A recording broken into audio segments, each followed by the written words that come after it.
यह कहानी है डूंगरपुर जिले के रामगढ़ में रहने वाले विपिन पंचाल की, एक ऐसे युवा की जिसने कठिनाइयों के पहाड़ों को पार कर अपने परिवार का सहारा बनने की मिसाल पेश की।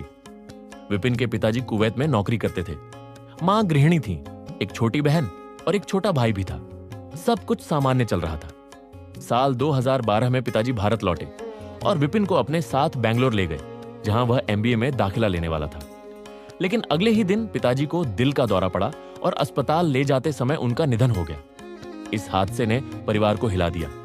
अब पूरे घर की जिम्मेदारी विपिन के कंधों पर आ गई थी। मकान कच्चा था, बहन भाई की पढ़ाई अधूरी थी और खर्चे बढ़ते जा रहे थे। विपिन ने अपने सपनों को पीछे छोड़ते हुए उदयपुर में एक छोटी सी नौकरी की शुरुआत की, लेकिन तनख्वाह बहुत कम थी। तब उनके खास दोस्त मनीष जैन ने उन्हें अहमदाबाद बुला लिया, जहां विपिन ने नई नौकरी शुरू की। इसी बीच सरकार की योजना के तहत उनकी मां को आंगनबाड़ी में नौकरी मिल गई। हालात धीरे धीरे सुधरने लगे। छोटा भाई भी बड़ा हुआ और नौकरी करने लगा। अब 3 लोग कमाने लगे, जिससे आर्थिक स्थिति संभलने लगी। घर की मरम्मत शुरू हो चुकी थी, लेकिन तभी एक और झटका लगा। छोटा भाई नौकरी के सिलसिले में विदेश गया, जहां वह 12 फीट ऊंचाई से गिर गया। 10 दिन इलाज चला, फिर भारत लाया गया, लेकिन अहमदाबाद में 2 महीने कोमा में रहने के बाद उसका भी निधन हो गया।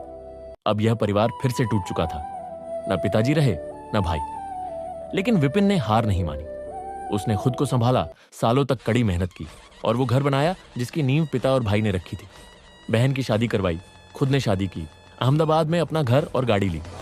वह सब कुछ हासिल किया जो परिवार का सपना था। आज भले ही पिता और भाई साथ नहीं हैं, लेकिन विपिन के दिल में हमेशा जीवित हैं। और सबसे खूबसूरत बात, मनीष जैसा दोस्त, जिसने हर मोड़ पर विपिन का साथ दिया, चाहे परिस्थिति जैसी भी रही हो। विपिन की यह कहानी हमें सिखाती है कि कभी हार मत मानो, क्योंकि सबसे अंधेरी रात के बाद ही सूरज निकलता है।